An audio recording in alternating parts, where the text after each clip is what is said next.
Coup de pouce. Coup de pouce. Coup de pression. Coup de mou. Coup monté. Coup de foudre. Coup de foudre. Coup de chance. Coup de soleil. Coup du sort. Coup du lapin. Coup de folie. Coup de théâtre. Coup de vieux. En coup de vent. Coup de cœur. Coup de cœur.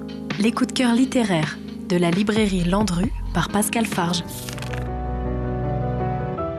C'est le prix Médicis de cette année. Chloé Delhomme nous entraîne dans des questionnements féminins, dans des questionnements sur la solitude, l'amour, l'amitié de la femme à l'aube des 50 ans. Adélaïde vient de se séparer de son compagnon, sans enfant.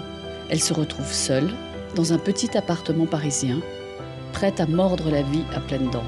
Elle devra déchanter, s'adapter, pleurer, accepter. Et puis c'est aussi un livre sur l'édition, sur les auteurs, les non-dits parisiens, les égos des uns et des autres. C'est sûr, à Chamonix, on est un peu loin de ces milieux festifs, fêtards et surchauffés. Ce livre se lit très facilement, c'est un joli prix.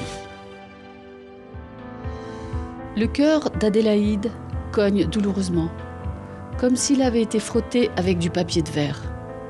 Pour autant, elle sourit en défaisant ses cartons. Elle a son lieu à elle. La voici autonome. Ici, ce sera son royaume. Ce 2 pièces est parfait, bien qu'il soit minuscule. Ce qui écorche son cœur, c'est l'effet du divorce. Même si Adélaïde en est à l'origine. C'est dans le tribunal que ça a commencé. Depuis, ses ventricules n'arrêtent pas de peler. Adélaïde le sent et pense que son cœur mue. Dernier lambeau de l'amour qu'elle avait pour Elias.